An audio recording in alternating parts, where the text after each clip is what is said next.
Hello दोस्तों, स्वागत है आपका हमारे यूट्यूब चैनल पर। आज हम आपको डी फार्म फर्स्ट ईयर का सब्जेक्ट फार्माकोग्नोसी जिसका चैप्टर नंबर 5 का पार्ट नंबर फर्स्ट पढ़ाएंगे। तो दोस्तों, चैप्टर नंबर 5 में आपकी ड्रग स्टार्ट हो रही हैं फार्माकोग्नोसी के अंदर। तो सभी ड्रग को अच्छे से हम डिफाइन करेंगे और आपकी अच्छे से प्रिपरेशन कराएंगे। तो अगर वीडियो अच्छी लगे तो वीडियो को लाइक कर देना और हमारे चैनल को सब्सक्राइब करके ज़्यादा से ज़्यादा अपने दोस्तों को शेयर कर देना। अपने कॉलेज ग्रुप में भी वीडियो को शेयर कर देना। तो दोस्तों, अगर आपने प्रीवियस वाले चैप्टर नहीं देखे हैं, यानी चैप्टर 4 तक आपने नहीं देखा है, तो आप हमारे चैनल की प्लेलिस्ट में जाइए। वहाँ जो फार्माकोग्नोसी की प्लेलिस्ट बनाई गई है, वहाँ से आप प्रीवियस वाले यानी चैप्टर को पढ़ सकते हैं। अगर आपको वीडियो अच्छी लग रही हो तो वीडियो को अभी लाइक कर दीजिए और शेयर भी कर दीजिए। तो इस चैप्टर में हम आपको ड्रग के बारे में बताएंगे और जो आपकी यानी चैप्टर के अंदर कैटेगरीज दी गई हैं, उन कैटेगरी के अंदर जो भी आपकी ड्रग आती हैं उस ड्रग को अच्छे से हम डिफाइन करेंगे। तो दोस्तों, पहली कैटेगरी है आपकी लैक्सेटिव। लैक्सेटिव क्या होते हैं आपने यानी फार्मास्यूटिकल केमिस्ट्री के अंदर यानी देखा भी होगा। उसके बाद दोस्तों, ये आपका फार्माकोग्नोसी वाला टॉपिक है, तो इसको हम फार्माकोग्नोसी के अंदर अच्छे से डिफाइन करेंगे। तो लैक्सेटिव लैटिन भाषा का शब्द है जिसका अर्थ होता है लैक्सियर। यानी लैक्सेटिव कौन सी भाषा का शब्द है? लैटिन भाषा का, और जिसका अर्थ क्या होता है? लैक्सियर। और लैक्सियर का अर्थ क्या होता है? टू लूजन, यानी किसी चीज़ को लूज करना, तो जिसको कहा जाता है लैक्सियर। और लैक्सियर मीन्स होता है लैक्सेटिव। तो दोस्तों, लैक्सेटिव वह सब्सटेंस होते हैं जो स्टूल को लूज कर देते हैं एंड बॉल मूवमेंट को इंक्रीज कर देते हैं। यानी स्टूल होता है उसको लूज करने का जो वर्क करते हैं जो सब्सटेंसेस, उनको लैक्सेटिव कहा जाता है। और जो आपके लैक्सेटिव होते हैं इनका यूज़ कब्ज़ के ट्रीटमेंट में भी किया जाता है। यानी जो कॉन्स्टिपेशन होता है, कब्ज़ होने लगता है, तो उसके ट्रीटमेंट में भी इन सब्सटेंसेस का यूज़ किया जाता है। तो दोस्तों, इनके अंदर जो ड्रग दी गई होंगी उनको हम अच्छे से डिफाइन करेंगे। तो इसमें पहली ड्रग दी गई है आपकी एलॉय।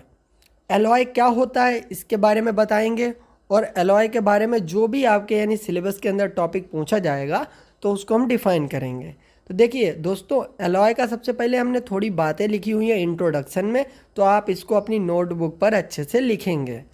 तो एलॉय क्रूड ड्रग होता है, यानी क्रूड ड्रग होता है एलॉय, जो अनऑर्गेनाइज्ड क्रूड ड्रग में आता है। दोस्तों, ऑर्गेनाइज्ड और अनऑर्गेनाइज्ड, इसको हमने चैप्टर नंबर 3 में बहुत अच्छे से समझाया है। आप वहाँ से इसको अच्छे से पढ़ सकते हैं। एलॉय स्पीसीज से लीफ को कलेक्ट करके ड्राइड जूस निकाला जाता है, उसी जूस को एलॉय कहा जाता है। जो एलॉय की प्रजाति होती हैं, जो स्पीसीज होती हैं दोस्तों, स्पीसीज को प्रजाति कहा जाता है। तो दोस्तों, एलॉय की जो प्रजाति होती हैं उनकी लीफ को कलेक्ट किया जाता है और उनसे जो है ड्राइड जूस निकाला जाता है, उसी जूस को क्या कहा जाता है? एलॉय। और यह ट्रॉपिकल क्लाइमेट में व्यापक रूप से विकसित होता है और एग्रीकल्चर एंड मेडिसिनल वैल्यू के लिए इसका यूज़ किया जाता है। यानी इसका यूज़ जो है यानी मेडिसिनल पर्पस के लिए किया जाता है। तो दोस्तों, मेडिसिनल पर्पस के लिए जब इसका यूज़ किया जाएगा तो इसीलिए इसकी खेती की जाती है। तो यही पॉइंट इसका लिखा हुआ है, एग्रीकल्चर एंड मेडिसिनल वैल्यू के कारण इसकी खेती की जाती है। दोस्तों, जो एग्रीकल्चर होता है इसमें बहुत सी कीटनाशक जो मेडिसिन्स होती हैं, जो दवाइयाँ होती हैं, वो बनाने के लिए इसका यूज़ किया जाता है। मेडिकल जो वैल्यू होती है इसकी, यानी जो मेडिसिनल लाइन में जैसे एलोवेरा जेल आता है, तो दोस्तों जो पिंपल्स के लिए जिनका यूज़ किया जाता है, तो दोस्तों इसीलिए एलोवेरा की खेती की जाती है। तो एलोवेरा के साइनोनियम क्या होते हैं, यानी इनको अदर किस नेम से जाना जाता है? तो दोस्तों, इसमें हमने लिखा है मुशब्बर घृत कुमारी।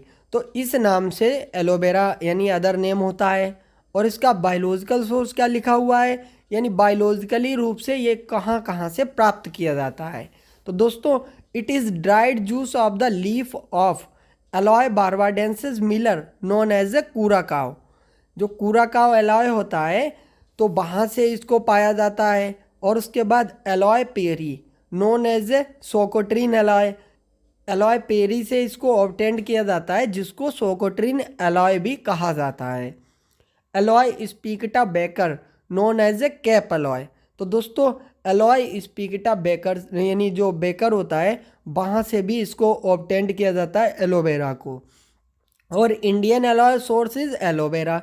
तो दोस्तों जो एलॉय जूस होता है, एलॉय जूस को कुराकाओ एलॉय से ऑब्टेंड किया जाता है, सोकोट्रिन एलॉय से ऑब्टेंड किया जाता है, केप एलॉय से ऑब्टेंड किया जाता है और एलोवेरा से ऑब्टेंड किया जाता है।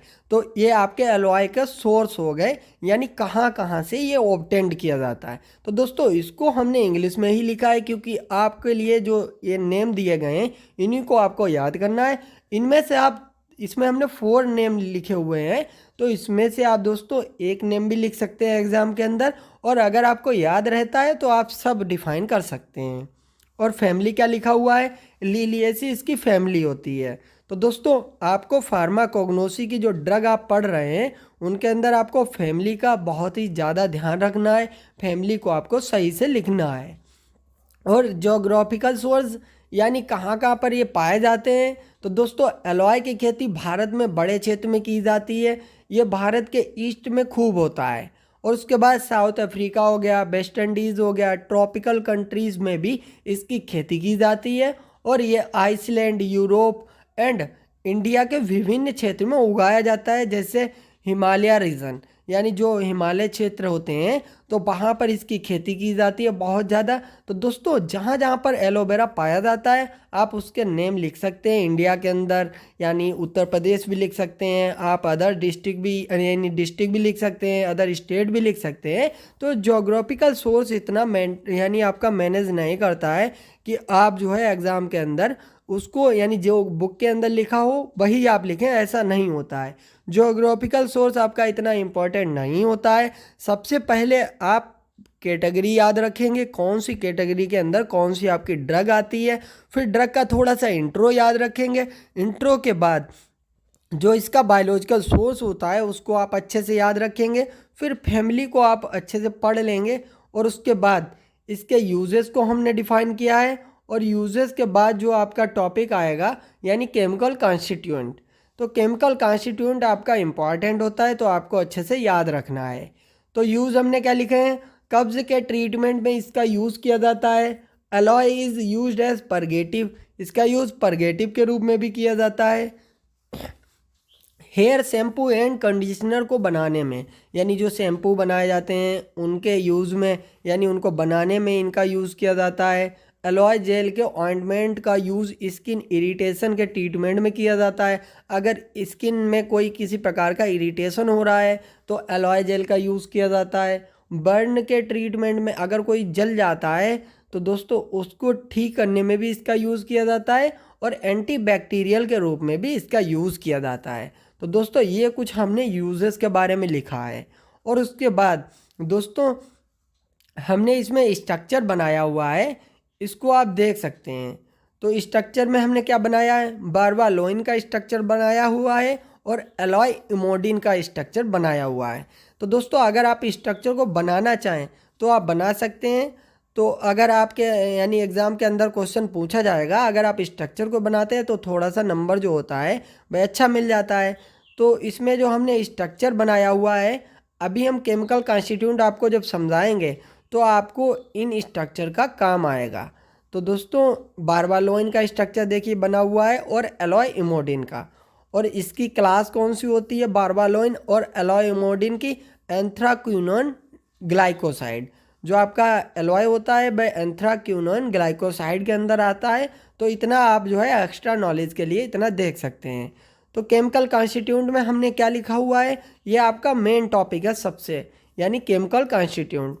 एलॉय का जो मेन केमिकल कॉन्स्टिट्यूएंट होता है वह एंथ्राक्विनोन ग्लाइकोसाइड की कैटेगरी के अंदर आता है। तो दोस्तों एलॉय का जो मेन कॉन्स्टिट्यूएंट क्या होता है, बारबालोइन। तो इसीलिए हमने बारबालोइन का स्ट्रक्चर बनाया हुआ था।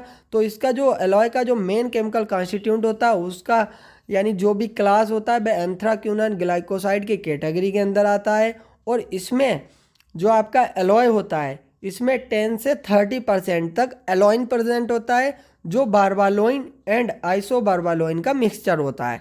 यानी बारबालोइन और आइसोबारबालोइन को जो मिला दिया जाएगा तो एलॉइन का निर्माण हो जाता है। तो दोस्तों एलॉइन इसमें यानी जो आपका एलोवेरा होता है इसके अंदर एलॉइन कितना प्रेजेंट होता है, 10 to 30% एलॉइन प्रेजेंट होता है। और बारबालोइन का हमने कलर लिखा हुआ है येलो कलर्ड क्रिस्टलाइन होता है। यानी जो आपका बारबालोइन इसका मेन केमिकल कॉन्स्टिट्यूंट है, इसको आपको याद रखना है कि एलॉय के अंदर जो मेन केमिकल कॉन्स्टिट्यूंट होता है वह बारबालोइन होता है। और उसके बाद आपको ये भी डिफाइन करना है कि इसके अंदर रेजिन प्रेजेंट होता है, एलॉय इमोडिन भी प्रेजेंट होता है। तो दोस्तों जो इसके अंदर मेन केमिकल कॉन्स्टिट्यूंट प्रेजेंट होते हैं उनका हमने स्ट्रक्चर बना दिया था। तो आप बनाना चाहे तो बना सकते हैं, नहीं बनाना चाहे तो कोई बात नहीं। और बारबालोइन, आइसोबारबालोइन सी ग्लाइकोसाइड के अंदर आते हैं। जो आपके बारबालोइन हो गए और आइसोबारबालोइन हो गए, ये आपके सी ग्लाइकोसाइड के अंदर आते हैं और इसमें ओ ग्लाइकोसाइड भी प्रेजेंट होता है। जो आपका एलॉय का केमिकल कॉन्स्टिट्यूंट होता है इसके अंदर ओ ग्लाइकोसाइड प्रेजेंट होते हैं, सी ग्लाइकोसाइड भी प्रेजेंट होते हैं। तो दोस्तों ये आपको केमिकल कॉन्स्टिट्यूंट के अंदर इतनी बातों को लिखना होता है, क्योंकि दोस्तों जो इसके अंदर मेन केमिकल पाए जाते हैं उन्हीं को आपको डिफाइन करना होता है। और उसके बाद बात करते हैं कैस्टर ऑयल।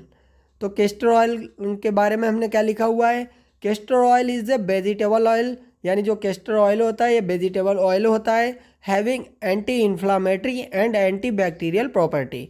यानी इनकी एंटी इन्फ्लामेटरी प्रॉपर्टी होती है, इनका गुण होता है, एंटी बैक्टीरियल प्रॉपर्टी होती है।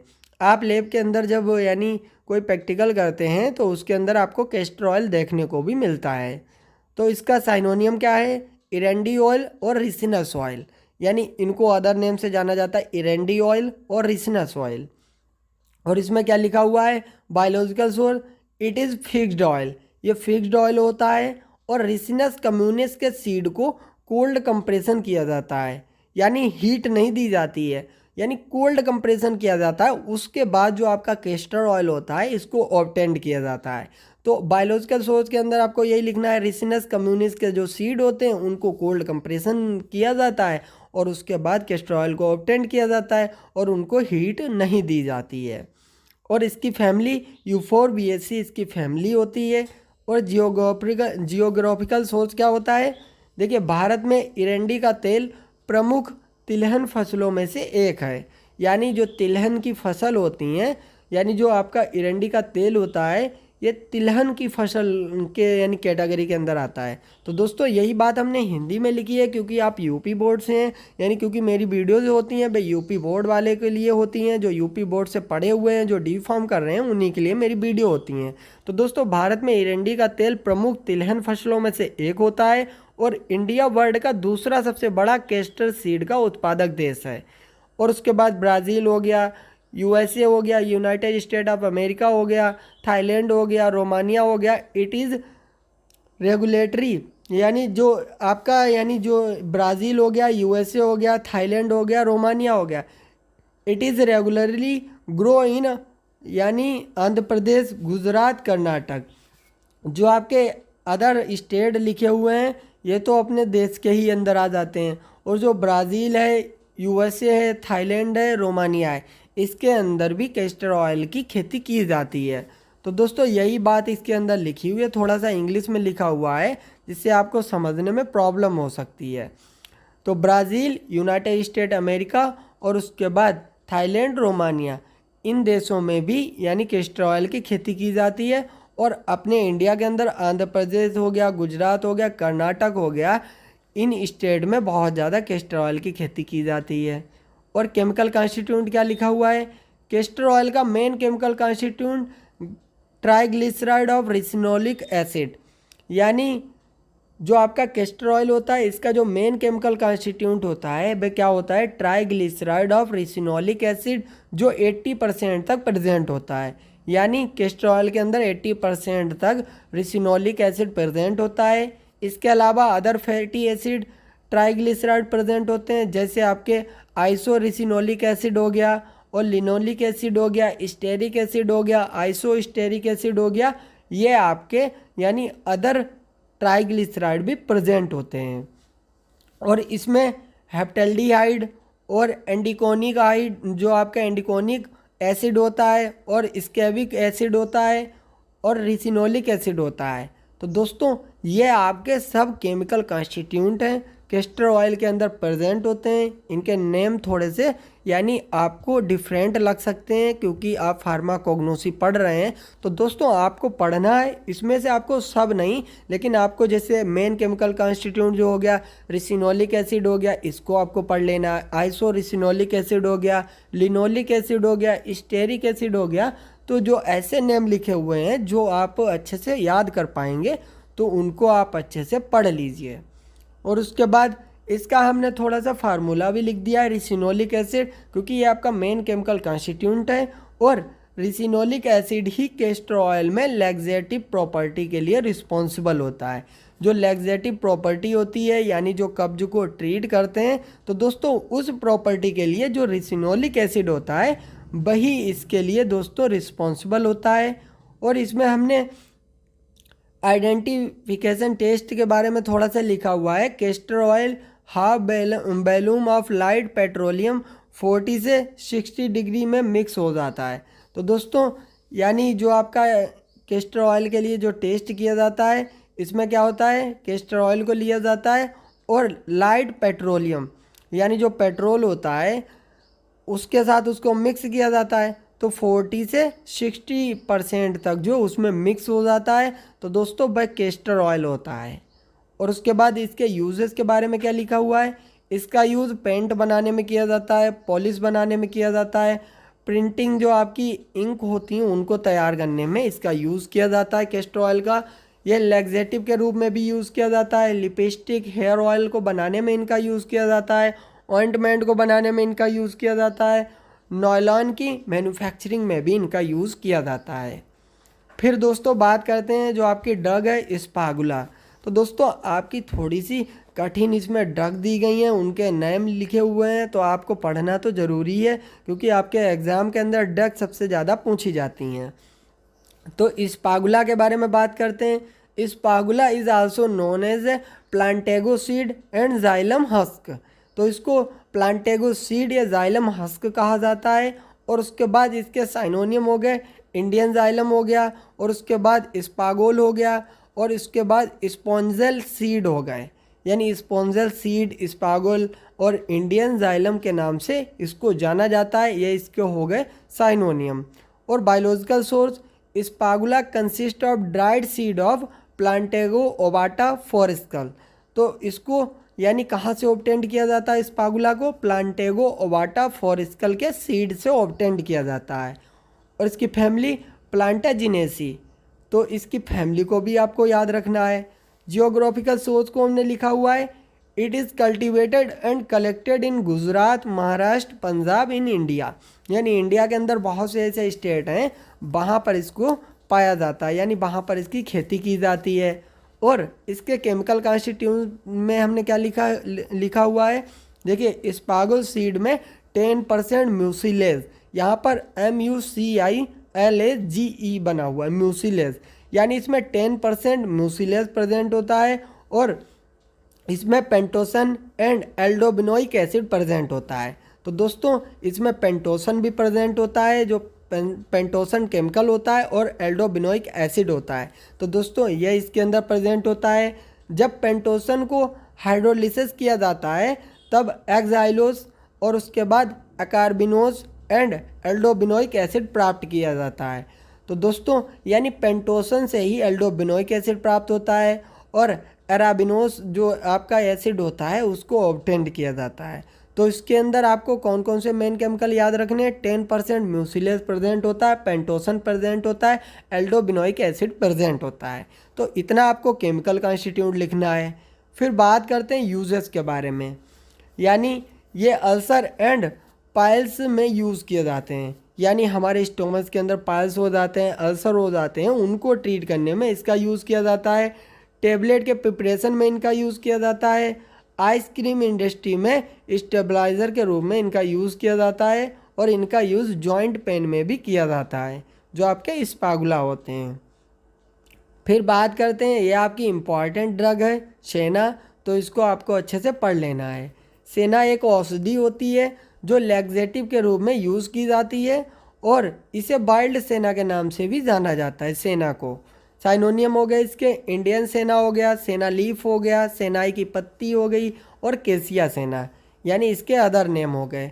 और बायोलॉजिकल सोर्स क्या हो गया, it is consist of dried leaf of केसिया एंगस्टिफोलिया, यहाँ पर FOLIA बना हुआ एंगस्टिफोलिया और केसिया सेना, यानी इसको केसिया एंगस्टिफोलिया से ऑब्टेंड किया जाता है और इसकी फैमिली हो गई लेगुमिनेसी।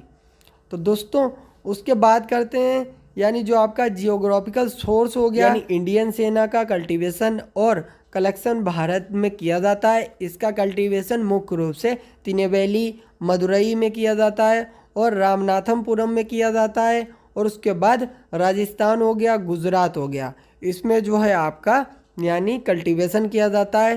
रामनाथपुरम जो लिखा हुआ है इसके आगे लिखा है हमने डिस्ट्रिक्ट तमिलनाडु, यानी तमिलनाडु का एक डिस्ट्रिक्ट है जिसको रामनाथपुरम कहा जाता है। तो दोस्तों उसमें इसका कल्टीवेशन किया जाता है। और इसका केमिकल कॉन्स्टिट्यूएंट क्या लिखा हुआ है, सेना में जो मेन केमिकल कॉन्स्टिट्यूएंट प्रेजेंट होता है वह एंथ्राक्विनोन ग्लाइकोसाइड कैटेगरी में आता है। तो दोस्तों अगर आपने चैप्टर नंबर पहले 4 नहीं पढ़ा है तो पहले आप चैप्टर नंबर 4 को पढ़ेंगे, फिर उसके बाद जो है आपको समझ में आएगा एंथ्राक्विनोन ग्लाइकोसाइड क्या होते हैं। तो दोस्तों इसमें 2 मेन केमिकल कॉन्स्टिट्यूएंट प्रेजेंट होते हैं, एक आपका होता है सेनोसाइड A और सेनोसाइड B। इन्हीं ग्लाइकोसाइड की वजह से सेना का यूज़ मेडिसिनल पर्पस के लिए किया जाता है। और ये आपके यानी जो केमिकल कॉन्स्टिट्यूएंट प्रेजेंट होते हैं इसके अंदर, ये आपके 2.5% से ज़्यादा प्रेजेंट नहीं होते हैं। और सेनोसाइड C हो गया, सेनोसाइड D भी इसके अंदर प्रेजेंट होते हैं बट बहुत कम क्वांटिटी में प्रेजेंट होते हैं। और एलॉय इमोडिन, तो इसके अंदर एलॉय इमोडिन भी प्रेजेंट होता है, जो एलोवेरा के अंदर जो मेन केमिकल कॉन्स्टिट्यूएंट हमने बताया था। और रेजिन हो गया, एलॉय इमोडिन हो गया, ये आपकी सेना के अंदर प्रेजेंट होते हैं।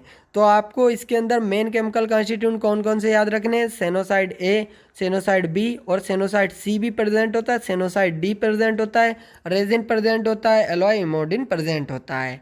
और it is used as a purgative, यानी जो परगेटिव होते हैं लैक्सेटिव की तरह ही वर्क करते हैं बिल्कुल। और कॉन्स्टिपेशन के ट्रीटमेंट में यानी सेना का यूज़ किया जाता है। तो दोस्तों ये आपकी जो फर्स्ट कैटेगरी थी वो हमने कंप्लीट की। जो आपकी लैक्सेटिव वाली यानी कैटेगरी थी उसको हमने अच्छे से डिफाइन किया। फिर बात करते हैं कार्डियोटोनिक, यानी कार्डियोटोनिक के बारे में बात करेंगे और जो कार्डियोटोनिक के अंदर जो ड्रग दी गई हैं उनके बारे में बात करेंगे। तो अगर वीडियो अच्छी लग रही हो तो वीडियो को लाइक कर दीजिए और हमारे चैनल को सब्सक्राइब करके ज़्यादा से ज़्यादा अपने दोस्तों को शेयर कर dीजिए। अगर वीडियो में कहीं पर भी मिस्टेक हो जाती है तो दोस्तों आपके सामने स्क्रीन लगा हुआ है, आप इसको अच्छे से पढ़ सकते हैं। थोड़ी बहुत मिस्टेक हो जाती है फिर उसको हम ज़्यादा एडिट नहीं करते हैं, क्योंकि आपका D.Pharm first year, D.Pharm second year का सिलेबस बहुत ज़्यादा है और यूपी बोर्ड वालों के लिए हमें पूरा सिलेबस टाइम से कंप्लीट भी कराना है और अच्छे से फिर प्रिपरेशन भी कराना है। तो कार्डियोटोनिक ग्रीक वर्ड कार्डिया से मिलकर बना है जिसका अर्थ होता है हार्ट, यानी जो आपका यानी ग्रीक वर्ड कार्डिया होता है उससे मिलकर बना होता है और जिसका अर्थ होता है हार्ट। कार्डियोटोनिक ड्रग वे होती हैं जो हार्ट के फोर्स को कॉन्ट्रैक्शन को बढ़ा देती हैं, यानी जो आपके हार्ट का यानी कॉन्ट्रैक्शन होता है, जो हार्ट में फोर्स लगता है, कॉन्ट्रैक्शन फोर्स लगता है, उसको बढ़ाने का वर्क करती हैं जो आपकी कार्डियोटोनिक ड्रग होती हैं और हार्ट की ओवरऑल एक्टिविटी को स्टिमुलेट कर देते हैं। जो कार्डियोटोनिक होते हैं इनका डायरेक्ट वर्क होता है हार्ट पर, हार्ट की जो भी एक्टिविटी है उसको ये ओवरऑल एक्टिविटी को स्टिमुलेट कर देते हैं। तो दोस्तों वह ड्रग जो हार्ट को प्रॉपर वे में वर्क करने के लिए एनर्जी देती हैं, ऐसी ड्रग को कार्डियोटोनिक ड्रग कहा जाता है। और इसमें हमने कुछ ड्रग को डिफ़ाइन किया गया है जो सिलेबस के अंदर आपके दी गई हैं। तो इसमें आपकी कौन कौन सी ड्रग दी गई हैं, पहली है आपकी डिजिटेलिस। तो डिजिटेलिस के साइनोनियम लिखे हुए हैं, डिजिटेलिस लीव्स हो गया, फोलिया डिजिटेलिस हो गया, फॉक्स ग्लोव लीव्स हो गई। तो ये आपके डिजिटेलिस के साइनोनियम हो गए। Biological source, digitalis consist of dried leaf of digitalis purpurea, यानी डिजिटेलिस को कहाँ से ऑब्टेंड किया जाता है, डिजिटेलिस पर्पुरिया के ड्राइड लीफ से इसको ऑब्टेंड किया जाता है। और उसके बाद इसकी फैमिली क्या दी गई है, इसको जो आपका स्क्रोफुलरेसी इसकी फैमिली होती है, यानी जो आपका डिजिटेलिस होता है इसकी फैमिली होती है फुलेरेसी इसकी फैमिली होती है। और geographical source, it is cultivated and collected in England, India हो गया, यूरोप हो गया, यूनाइटेड स्टेट। तो जियोग्राफिकल सोर्स इतना यानी इम्पॉर्टेंट नहीं होता है, लेकिन आपको केमिकल कॉन्स्टिट्यूंट को अच्छे से पढ़ लेना है। केमिकल कॉन्स्टिट्यूंट इसका क्या लिखा हुआ है, यानी इसमें 0.45 कार्डियक ग्लाइकोसाइड का मिक्सचर प्रेजेंट होता है, जो आपका केमिकल कॉन्स्टिट्यूंट होता है। इसमें दो प्रकार के ग्लाइकोसाइड प्रेजेंट होते हैं, एक आपका प्राइमरी ग्लाइकोसाइड हो गया और सेकेंडरी ग्लाइकोसाइड हो गया। प्राइमरी ग्लाइकोसाइड में परपुरिया glycoside A and परपुरिया glycoside be present होता है, और प्राइमरी में ही आपका ग्लूकोगीटालॉक्सिन भी प्रेजेंट होता है। एक केमिकल होता है ग्लूकोगीटालॉक्सिन लिखा हुआ है। तो दोस्तों ये आपका प्रेजेंट होता है प्राइमरी के अंदर ही। और सेकेंडरी ग्लाइकोसाइड में डिजिटॉक्सिन प्रेजेंट होता है। इसी केमिकल के कारण ड्रग की कार्डियोटोनिक प्रॉपर्टी होती है। जो आपका डिजिटॉक्सिन प्रेजेंट होता है, इसी के कारण इस ड्रग की कार्डियोटोनिक प्रॉपर्टी होती है, यानी हार्ट को प्रॉपर रूप से वर्क करने में यह ड्रग हेल्प कर पाती है। और इसमें गिटॉक्सिन भी प्रेजेंट होता है। यानी ये आपके केमिकल दिए गए हैं, तो आप इनको केमिकल के रूप में याद करेंगे। इसके अंदर जो भी मेन केमिकल दिया गया होगा उसको याद करेंगे और अच्छे से पढ़ लेंगे। और इनके यूजेस को आपको लास्ट में डिफाइन करना होता है। यानी इसका यूज़ कंजेस्टिव हार्ट फेल्यूर यानी CHF के ट्रीटमेंट में किया जाता है। हार्ट के फोर्स को कॉन्ट्रैक्शन को बढ़ाने में, जो हार्ट का कॉन्ट्रैक्शन होता है उसको बढ़ाने में भी इसका यूज़ किया जाता है, जो आपके डिजिटेलिस होती है।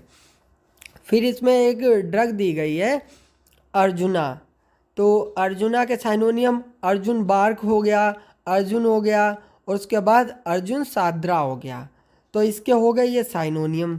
बायोलॉजिकल सोर्स क्या हो गए, अर्जुना इज ड्राइड वार्क ऑफ टर्मिनेलिया अर्जुना, यानी टर्मिनेलिया अर्जुना इसका बायोलॉजिकल सोर्स होता है अर्जुन का।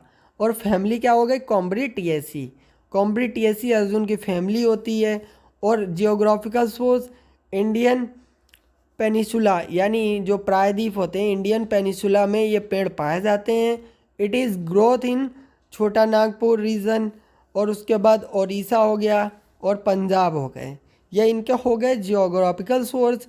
और केमिकल कॉन्स्टिट्यूंट इसका बहुत इजी लिखा हुआ है हमने, तो आप अच्छे से इसको पढ़ सकते हैं। इसमें 12 to 15% तक टैनिन प्रेजेंट होता है। इसमें अधिक मात्रा में कैल्शियम साल्ट तथा कम मात्रा में एल्यूमिनियम मैग्नीशियम साल्ट प्रेजेंट होते हैं। और उसके बाद इसके अंदर बीटा सीटोस्टेरॉल प्रेजेंट होता है, अर्जुनोलिक एसिड प्रेजेंट होता है, और ग्लूकोज भी प्रेजेंट होता है केमिकल कॉन्स्टिट्यूंट के रूप में। और क्रिस्टलाइजेबल कंपाउंड जैसे आपके अर्जुनिन हो गया और उसके बाद अर्जुनेटिन हो गया, ये आपके केमिकल कॉन्स्टिट्यूंट के रूप में प्रेजेंट होते हैं। और यूज़ क्या होगा इनके, यानी जिस कैटेगरी के अंदर ये ड्रग आती हैं तो उसी के हिसाब से आपको यूज़ लिखने होते हैं। तो इसका यूज़ हार्ट की प्रॉब्लम में किया जाता है। फेस क्रीम बनाने में भी अर्जुन के यानी जो आपके ट्री होते हैं उनसे जो यानी प्राप्त होता है, जो मटेरियल प्राप्त होता है उसका यूज़ फेस क्रीम बनाने में भी किया जाता है। और ये कोलेस्ट्रॉल लेवल को इम्प्रॉपर करने में हेल्प करते हैं, यानी जो कोलेस्ट्रॉल लेवल होता है यानी उसको प्रॉपर करने में हेल्प करते हैं, यानी जो मेंटेन करने में हेल्प करते हैं। और उसके बाद जो आपकी नेक्स्ट कैटेगरी आती है कार्मिनेटिव एंड जो आपकी गैस्ट्रो इंटेस्टाइनल जो आपके रेगुलेटर्स होते हैं उसके बारे में बात करेंगे। तो कार्मिनेटिव के बारे में बात करते हैं। कार्मिनेटिव ड्रग सूथिंग ड्रग होती हैं जो स्टोमच में दर्द को शांत करती हैं और इंटेस्टाइनल पेन एंड गैस को ठीक करने में यूज़ की जाती हैं। जो हमारे इंटेस्टाइनल के अंदर पेन होता है, स्टोमच के अंदर जो पेन होता है उसको ठीक करने के लिए जिन ड्रग का यूज़ किया जाएगा उनको हम कार्मिनेटिव एंड आपका GI रेगुलेटर्स भी कहते हैं। तो इसमें आपकी जो ड्रग होंगी इसमें कुछ ज़्यादा एग्जाम्पल दिए गए हैं, तो आपको सभी एग्जाम्पल को अच्छे से पढ़ लेना है। तो दोस्तों इसमें सबसे पहली ड्रग आती है आपकी कोरिएंडर, जिसको धनिया कहा जाता है। इसके साइनोनियम क्या हो गए, धनिया हो गया, कोरिएंडर फ्रूट्स हो गए। और इसके biological source coriander dry fruit होते हैं जो कोरिएंड्रम सेटाइबम से प्राप्त होते हैं। यानी जो आपके कोरिएंडर होते हैं ये ड्राई फ्रूट्स होते हैं, और कोरिएंडर जो आपके कोरिएंडरम सैटाइवम से प्राप्त किए जाते हैं। और इनकी फैमिली अम्बेलिफेरी, इनकी अम्बेलिफेरी फैमिली होती है। और इसमें केमिकल कॉन्स्टिट्यूएंट हमने क्या लिखा हुआ है, इसमें वोलेटाइल ऑयल 0.2 से 1% तक प्रेजेंट होता है। वोलेटाइल ऑयल में जो मेन केमिकल प्रेजेंट होता है वह कोरिएंड्रोल यानी 60 से 70% तक प्रेजेंट होता है। और फिक्स ऑयल इसमें कितना प्रेजेंट होता है, 13 से 20% फिक्स ऑयल प्रेजेंट होगा। इसमें प्रोटीन 70%, मैलिक एसिड प्रेजेंट होगा। कोरिएंडर की लीव्स में विटामिन ए प्रेजेंट होता है। और वोलेटाइल ऑयल में 90% तक डी लिनोलॉल एंड स्मॉल क्वांटिटी में एल बोर्नियोल प्रेजेंट होता है। तो दोस्तों यानी जो इसके अंदर वोलेटाइल ऑयल प्रेजेंट होगा, तो वोलेटाइल ऑयल के बारे में बताया गया है कि इसके अंदर डी लिनोलॉल प्रेजेंट होगा और एल बोर्नियोल भी प्रेजेंट होगा। तो दोस्तों ये इसके हो गए केमिकल कॉन्स्टिट्यूएंट। और यूज़ क्या लिखने हैं आपको, यानी इसके काफ़ी यूज़ किए जाते हैं। देखिए इसमें लिखा हुआ है इसका यूज़ एरोमेटिक कार्बोनेटिव यानी जो गैस बनती है हमारे स्टोमच के अंदर, एंड फ्लेवरिंग एजेंट के रूप में इनका यूज़ किया जाता है। जो कार्बोनेटिव के रूप में यूज़ किया जाता है, स्टोमच में जो पेन होता है उसको ठीक करने में एरोमेटिक एजेंट के रूप में, फ्लेवरिंग एजेंट यानी फ्लेवर लाने में इनका यूज़ किया जाता है। और उसके बाद कोलेस्ट्रॉल लेवल को इम्प्रूव करने में हेल्प किया जाता है दोस्तों। यानी जो आपका कोलेस्ट्रॉल लेवल होता है उसको बढ़ाने में, ठीक करने में इनका यूज़ किया जाता है। और उसके बाद कोरिएंडर के सीड का use UTI urinary track infection, जो यूरिनरी ट्रैक इन्फेक्शन होता है उसके ट्रीटमेंट में किया जाता है। और ब्लड प्रेशर को डिक्रीज़ करने में हेल्प करते हैं। जो आपके कोरिएंडर होते हैं यानी धनिया होता है, इसका यूज़ ब्लड प्रेशर को कम करने में किया जाता है। और उसके बाद बात करते हैं फेनल के बारे में। जो सौंफ होती है उसके बारे में बात करते हैं। तो इसके साइनोनियम हो गए, सौंफ हो गया, स्वीट फेनल हो गए, लार्ज फेनल हो गए, फेनल फ्रूट हो गए। तो इसके बायोलॉजिकल सोर्स क्या लिखे हुए हैं, dry fruit of plant foeniculum vulgare, यानी इसको कहाँ से ऑब्टेंड किया जाता है, फोइनिकुलम बल्गर से ऑब्टेंड किया जाता है। और सौंफ की फैमिली भी अम्बेलिफेरी होती है। और it is cultivated is south and west Europe, Africa, Russia, German, Japan and India. तो दोस्तों ये इनके हो गए जियोग्राफिकल सोर्स। और इसमें केमिकल कॉन्स्टिट्यूएंट सबसे मोस्ट इम्पॉर्टेंट होता है, तो उसको हमने अच्छे से डिफाइन किया है। तो आपके सिलेबस के अनुसार आपको बायोलॉजिकल सोर्स पढ़ना है और उसके बाद केमिकल कॉन्स्टिट्यूएंट और यूज़ के बारे में पढ़ना है। लेकिन एक्स्ट्रा टॉपिक आपको साइनोनियम भी ऐड कर लेना है और अच्छे से उसमें पढ़ लेना है। तो केमिकल कॉन्स्टिट्यूएंट इसमें क्या लिखा हुआ है, इसमें वोलेटाइल ऑयल लगभग 4 से 5% तक प्रेजेंट होता है। और इस वोलेटाइल ऑयल में मेन केमिकल फेनकॉन प्रेजेंट होता है, जिसके कारण फेनल का मेडिसिनल यूज़ किया जाता है। जो इसका मेन केमिकल कॉन्स्टिट्यूएंट होता है वह फेनकॉन होता है। इसी के कारण फेनल का यूज़ मेडिकल यूज़ किया जाता है। और जो आपका फेनकॉन होता है ये 18 से 20% तक प्रेजेंट होता है। वोलेटाइल ऑयल में दूसरा चीफ एक्टिव केमिकल एनीथॉल प्रेजेंट होता है।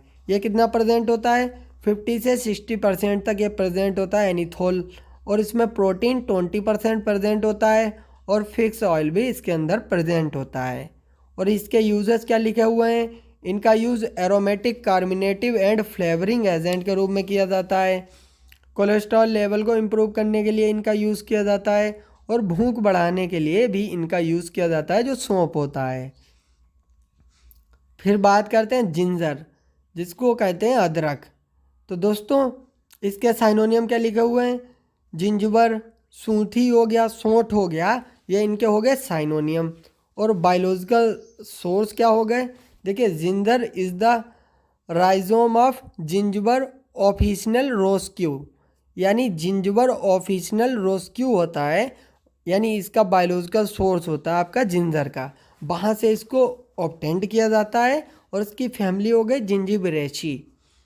और केमिकल कॉन्स्टिट्यूएंट इसमें वोलेटाइल ऑयल 1 से 4% तक प्रेजेंट होता है। स्टार्च 40 से 60% तक प्रेजेंट होता है। फैट इसमें 10% प्रेजेंट होता है। फाइबर 5% प्रेजेंट होता है। इनऑर्गेनिक मटेरियल 6% तक प्रेजेंट होता है। और रेसिड्यूल मॉइस्चर 10% तक प्रेजेंट होगा। तो दोस्तों इसके अंदर जो भी आपके मेन केमिकल कॉन्स्टिट्यूएंट या केमिकल कॉन्स्टिट्यूएंट प्रेजेंट होते हैं उनके बारे में हमने लिखा है। तो दोस्तों आप इसको अच्छे से नोट करेंगे, फिर आप इनको बार बार पढ़ेंगे तो आपको याद होगा। जब तक अगर आप इनको अच्छे से पढ़ेंगे नहीं तो आपको अच्छे से याद नहीं हो पाएंगे। तो दोस्तों ओलियोरेजिन की जो फिनोलिक कीटोन में जो आपके जिंजरोल्स होते हैं, आपके सोगोल्स होते हैं, जिंजरोन्स होते हैं, शामिल होते हैं जो भी आपके ओलियोरोजिन के अंदर। जो ओलियोरेजिन होता है ये आपका केमिकल होता है एक प्रकार का, ये आपका प्रेजेंट होता है इसके अंदर। आपका जो अदरक होता है उसी के अंदर आपके सोगोल हो गए, जिंजरोन हो गए और उसके बाद जिंजरोल्स हो गए, ये प्रेजेंट होते हैं। और जिंजर ऑयल में मेन केमिकल कॉन्स्टिट्यूएंट जिंजिबेरिन प्रेजेंट होता है। जो जिंजिबेरिन होता है ये इसके अंदर मेन केमिकल कॉन्स्टिट्यूएंट के रूप में प्रेजेंट होता है। फिर बात करते हैं दोस्तों जियोग्राफिकल सोर्स के बारे में। The plant is native of south east Asia, cultivated in south India, Africa and Japan. India में भी इसकी खेती की जाती है, अफ्रीका हो गया, जापान हो गया, वहाँ इसकी खेती की जाती है। जिंजर ऑयल का यूज़ माउथ वाशेस में किया जाता है। जिंजर पाउडर का यूज़ मोशन सिकनेस में किया जाता है। और it is used as carminative aromatic flavouring agent, यानी कलर लाने में कार्मिनेटिव एजेंट के रूप में, फ्लेवरिंग एजेंट के रूप में इनका यूज़ किया जाता है। तो दोस्तों ये बात हो गई अदरक के बारे में। फिर बात करते हैं इलायची के बारे में, कार्डामोम। तो कार्डामोम का साइनोनियम क्या लिखा हुआ है? कार्डामोम फ्रूट हो गया, कार्डामोम सीड, इलायची स्मॉल कार्डामोम। इसका बायोलॉजिकल सोर्स क्या है? It consist of dried food of elettaria cardamomum. तो दोस्तों इलेटेरिया कार्डामोमम से इसको ऑब्टेंड किया जाता है और इसकी भी फैमिली जिंजीबिरेसी होती है। जियोग्राफिकल सोर्स इसमें लिखा हुआ है, यह श्रीलंका, म्यांमार, मलेशिया में पाया जाता है और इसकी खेती भारत में कर्नाटक हो गया, तमिलनाडु हो गया और केरल हो गया, वहाँ इसकी खेती की जाती है। और इसके जो मेन केमिकल कॉन्स्टिट्यूएंट हैं, कार्डामोम सीड में 2 से 8% तक वोलेटाइल ऑयल प्रेजेंट होता है। The active constituent of volatile oil is cineole. Cineole जो होता है वह वोलेटाइल ऑयल का मेन केमिकल कॉन्स्टिट्यूएंट इसमें प्रेजेंट होता है। इसमें अदर एरोमेटिक कंपाउंड जैसे टर्पिनाइल हो गए, एसीटेट हो गए, टर्पिनियोल हो गए, टर्पिनिन हो गए, ये इसके अंदर प्रेजेंट होते हैं इलायची के अंदर। The other constituent of cardamom seed are fix oil, starch और प्रोटीन। इसके अंदर स्टार्च प्रेजेंट होता है, प्रोटीन प्रेजेंट होते हैं, फिक्स ऑयल भी प्रेजेंट होते हैं। तो दोस्तों आपका सिलेबस बहुत ज़्यादा है, इसलिए इस वीडियो को हम काफ़ी बड़ा बनाएंगे और आपके लिए जितने टॉपिक कवर कर पाएंगे अच्छे से इसको कवर करेंगे और ड्रग को बहुत जल्दी कंप्लीट करा देंगे। तो आप मेरी मेहनत को देखकर अगर वीडियो को लाइक करते हैं तो दोस्तों इससे जो है हमें थोड़ा सा मोटिवेशन मिलता है, जिससे हम और ज़्यादा वीडियो बना पाते हैं और अच्छे से आपकी यानी जितनी भी प्रिपरेशन होगी हिंदी इंग्लिश मिक्स में करा पाएंगे। फिर बात करते हैं यूजेस के बारे में। Cardamom is used as carminative aromatic and flavouring agent, यानी कार्मिनेटिव अभी हमने कैटेगरी आपको समझाई है, एरोमेटिक के रूप में इसका यूज़ किया जाता है और फ्लेवर लाने के लिए इसका यूज़ किया जाता है। और इसका यूज़ जो होता है ब्रीथ फ्रेशर में किया जाता है, यानी जो सांस होती है वो यानी अच्छी सांस आ सके, यानी आप बोलते हैं इससे आपका इफ़ेक्ट अच्छा पड़ सके। यानी कभी कभी ऐसा होता है, बहुत से लोग ऐसे होते हैं जिसके माउथ से महक आती रहती है, तो उसको ठीक करने में इसका यूज़ किया जाता है। और आईलिड्स में इन्फ्लामेशन, यानी जो हमारी पलकें होती हैं उनमें किसी प्रकार का अगर इन्फ्लामेशन हो जाता है उसको ठीक करने में, और एंटीसेप्टिक के रूप में भी इसका यूज़ किया जाता है। फिर बात करते हैं क्लोव के बारे में, यानी क्लोव भी आपके एग्ज़ाम के अंदर बहुत ज़्यादा ड्रग पूछी जाती है। और काली मिर्च हो गई यानी आपकी ब्लैक पेपर हो गया, इसका भी यानी एग्ज़ाम के अंदर बहुत ज़्यादा क्वेश्चन पूछा जाता है। फिर बात करेंगे नटमेग के बारे में, और नटमेग के बाद आपका ऐसा फोटिडा आ जाता है, यानी जो हींग होती है उसके बारे में बात करेंगे। और फिर सिनामोम के बारे में बात करेंगे। और जितना भी आपका टॉपिक रहेगा यहाँ तक, यानी जो आपका रहेगा उसको हम अच्छे से डिफ़ाइन कर देंगे इसी वीडियो के अंदर। और दोस्तों आपको अच्छे से अपने नोट्स तैयार कर लेने हैं, यानी सिनामोम तक आपकी ड्रग को हम कंप्लीट कर देंगे और नेक्स्ट वीडियो में जो भी आपका टॉपिक रहेगा उसको हम अच्छे से कंप्लीट कराएंगे। तो वीडियो थोड़ी लंबी होगी, आप अच्छे से पढ़ते रहेंगे तो आपको अच्छा लगता रहेगा। अगर आप थोड़ा सा जब बोर हो जाते हैं, क्योंकि आपकी इसमें ड्रग दी गई हैं थोड़ी सी डिफरेंट टाइप में हैं, तो आप थोड़ी देर वीडियो को बंद करके यानी थोड़ा कुछ और काम कर सकते हैं, फिर उसके बाद दोबारा से इसके नोट्स को तैयार कर सकते हैं। तो बात करते हैं क्लोव के बारे में। क्लोव का साइनोनियम क्या हो गया? क्लोव फ्लावर हो गया, क्लोव बर्ड्स हो गए। और उसके बाद dried flower bird of Eugenia कैरियोफाइलस, यानी जो आपका कैरियोफाइलस होता है वहाँ से इसको ऑब्टेंड किया जाता है। यूजेनिया कैरियोफाइलस, यूजेनिया कैरियोफाइलस इसका बायोलॉजिकल सोर्स आता है क्लोव का। उसकी फैमिली क्या होती है? मेटिएसी। मेटिएसी क्लोव की फैमिली होती है। और केमिकल कॉन्स्टिट्यूंट, क्लोव में जो मेन केमिकल कॉन्स्टिट्यूंट प्रेजेंट होता है वह यूजेनॉल होता है। ये लगभग 70 से 90% तक यूजेनॉल प्रेजेंट होता है। यूजेनॉल का हमने स्ट्रक्चर बनाया हुआ है। और उसके बाद क्लोव में वोलेटाइल ऑयल 15 से 20% तक प्रेजेंट होता है। यूजेनॉल के अलावा यूजेनॉल एसीटेट हो गया, अल्फ़ा एंड बीटा जो आपके कैरियोफाइलिन हो गए, और उसके बाद गैलोटेनिक एसिड हो गया, रेजिन प्रेजेंट होता है इसके अंदर। जियोग्राफिकल सोर्स आपको लिख देना, इंडोनेशिया हो गया, श्रीलंका हो गया, ब्राज़ील हो गया, इंडिया हो गया, वहाँ पर इसकी खेती की जाती है। और इसके यूजेस यानी ये डेंटल एनाल्जेसिक के रूप में इसका यूज़ किया जाता है, कार्मिनेटिव के रूप में इसका यूज़ किया जाता है, एंटीसेप्टिक के रूप में भी क्लोव का यूज़ किया जाता है, फ्लेवरिंग एजेंट यानी किसी चीज़ में फ्लेवर लाने के लिए भी इसका यूज़ किया जाता है। फिर बात करते हैं काली मिर्च, यानी जिसको कहा जाता है ब्लैक पेपर। तो इसमें लिखा हुआ है पेपर, और पेपर निगम लिखा हुआ है, पेपर निग्रम इस नाम से इसका साइनोनियम आता है, यानी मार्केट के अंदर बेचा जाता है, यानी पेपर निग्रम। और उसके बाद काला मिर्च, और इसके बायोलॉजिकल सोर्स क्या होते हैं?